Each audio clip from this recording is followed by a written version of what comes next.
when you see those things that you do not want, in beholding them or embracing them or in talking about them or in giving your attention to them, we know you feel uncomfortable because you cannot give your attention to something not wanted without feeling uncomfortable.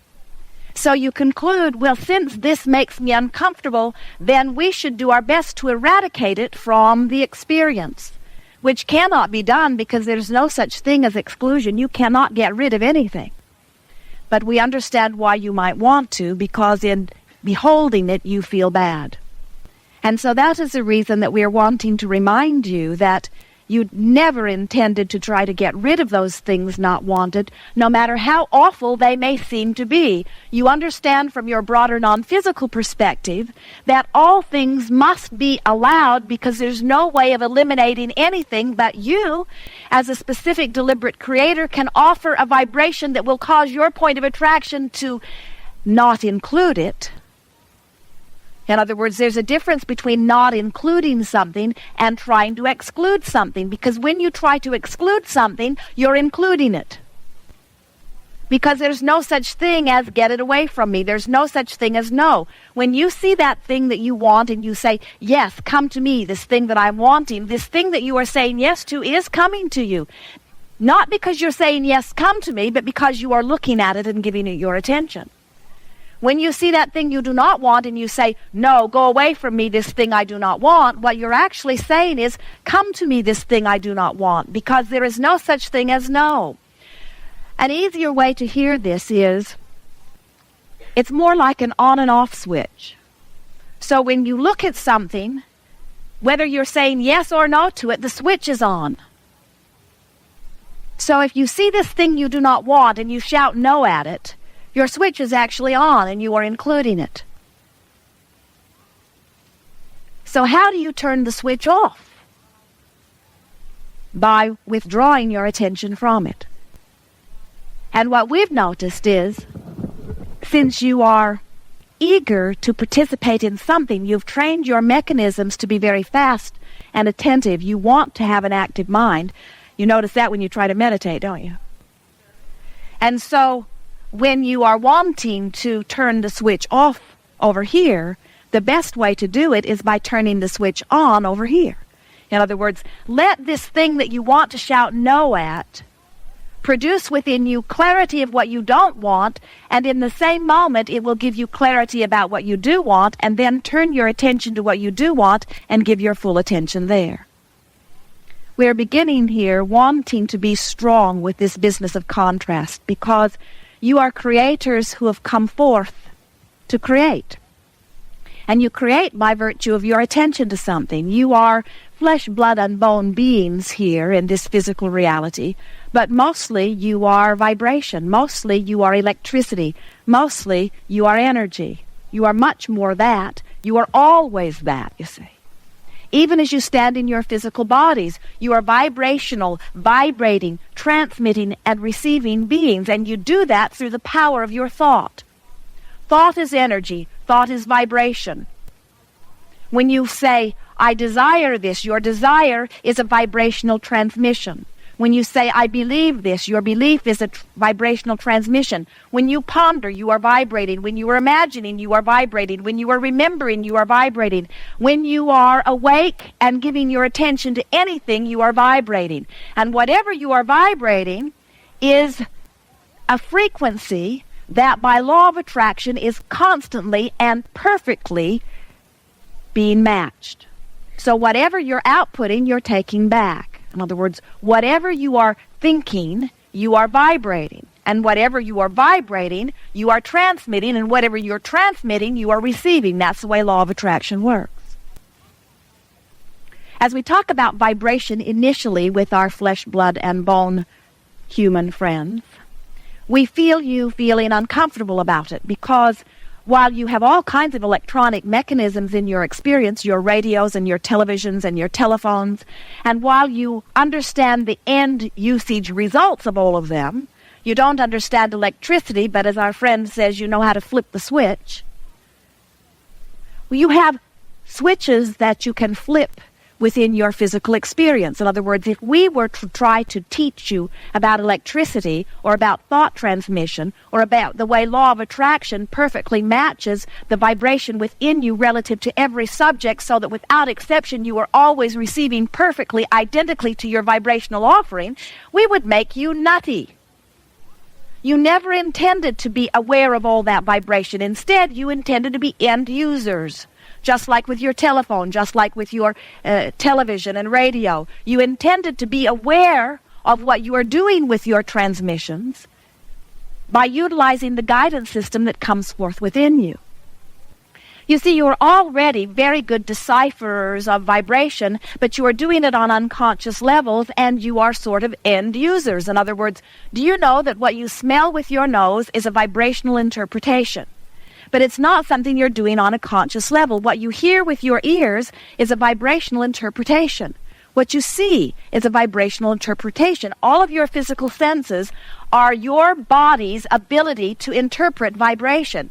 You say, well, I didn't really learn to do that. I was born smelling. Not smelly, smelling. I was born smelling. I was born with my physical senses. And we say you were born with another sense that some call sixth sense. We call it 6th, 7th, 20th, 200,000th, in other words, because it's such an infinite range. But that is your emotional sensor. Your emotions let you know about the vibrations that you are perceiving or receiving or transmitting. Your emotions tell you everything you need to know about these vibrations in this vibrational universe that we are all living. You see, as you stand here, well, you are actually sitting here in your physical bodies. You are extensions of pure positive energy. You are extensions of Source. You are extensions of the you that is eternal. You are extensions of the soul energy or the God force. You are extensions, and you are out here on the leading edge of thought. And as you are here creating, you said, I will participate in this leading edge experience where I will evaluate contrast, and from the contrast I will come to new conclusions or new decisions or new desires. Because you understood from that broader non-physical perspective that when that desire plops within you, do you feel it? Do you ever feel that desire just sort of bulb up there? There it is. It's sort of just, all of a sudden it is there. That birthing of that desire that comes from the contrast that you are living is the asking that you all have been talking about when you say ask and it is given. In other words, every time you hold a desire, you are summoning the resources from non-physical source energy to fulfill the desire. Every desire, no matter how small or big you deem it to be, every desire is answered. There has not ever been one that is not answered. Never. Not one. But sometimes right in the middle of your asking, you are vibrationally different from what you are asking. Now, here's what we mean by that. The contrast produces the new desire, and the new desire shoots like a rocket, and non-physical energy sees it, hears it, and responds to it instantly. But what happens very often to you is, as that desire is born, almost in the moment that it is born, you start noticing the difference between the desire and where you stand relative to it. So you often continue to emphasize where you were and the contrast that produced the desire, but you vibrate over here while your desire is vibrating over here. So even though your desire is being answered, you're not getting any of it because you are vibrationally different from your desire. That right there is at the crux of the consternation and frustration and feeling of failure or not being able to get what you want that is within so many. In other words, that right there is the only thing you need to understand. And we're going to show you here today how to understand it and what to do about it, because you have emotions within you that tell you everything that you need to know. Really, there's not that much you need to know. There are only two things you need to know. Only two things that you need to know to fulfill your intent as creators here in your physical experience. The first is, in this moment, how much non-physical energy am I summoning? In other words, what has my contrast created within me in terms of desire and summoning power? How big is the desire within me right now? That's first. And second, and the only other thing that is important for you to know is, of the energy that I am summoning by the power of my desire, how much of it am I right now allowing?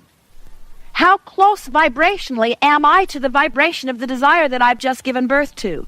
Or have I done what so many do? Has the contrast produced a lovely desire? Did I feel it for a moment? Did I send a rocket to the moon? Is the non-physical universe is all that is answering my desire? And am I now back here talking about where I am, so I'm not in vibrational harmony with my desire? We hear you. You say, here I am, and it's rotten over here. I do not want to be here, but here is where I am. I hate being here. I've never liked being here. I didn't like the idea of being here even before I got here. I hate being here. And I'm not alone here. There are a lot of others who are here with me, and we all hate being here. Join with me, friends. Let's tell everyone how we hate being here. We hate being here. We do not want to be here. We want to be over there, but here is where we are. Here is where we are. Here, in this awful place. Let me tell you how I got here. Let me tell you all of the turns in the road that brought me here. And let me explain to you how it isn't my fault. It was all of their faults. My mother had a lot to do with it, and the school I went to, and the town I lived in was a big part of it, and I think karma has a lot to do with it. Here is where I am. I'd like to be over there, but here, right here is where I am. And so even though you gave birth to a powerful rocket of desire, and the universe, who always answers when you ask, is answering that desire, you're so busy explaining where you are and offering an intense vibration that does not match your desire, that you cannot receive the thing that your contrast gave birth to. So there are two things you're wanting to know. How big is my desire? And how close am I right now in vibrational harmony with my desire? If you're close, it's coming. If you're real close, it's here. In other words, the universe cannot deny you. Law of attraction says that which is likened to itself is drawn. So if you are offering a vibration, we promise you it is being matched.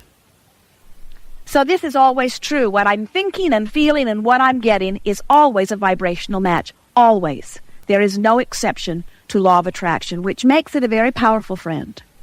Because if you are wanting to understand what law of attraction is telling you about your point of attraction, all you have to do is look around and see what's manifesting. Sometimes you come to gatherings like this because you want to learn how to offer your vibration, because you want to be able to control the outcome of your manifestation. And we think that's lovely. That's what deliberate creation is. But we also think that it is a good idea for you to begin to evaluate the content of your manifestation, because it tells you so much about how you're vibrating.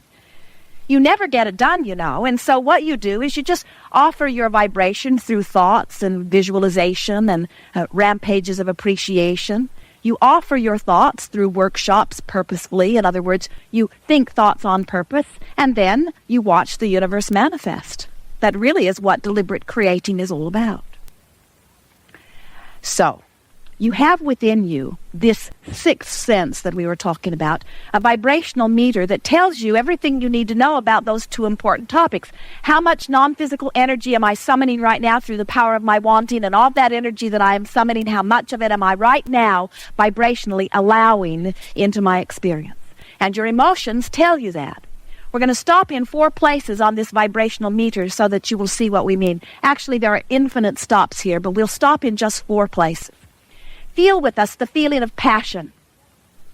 Passion means, relative to the first subject of how much desire do I hold and how much energy am I summoning, passion means lots of desire right here and now.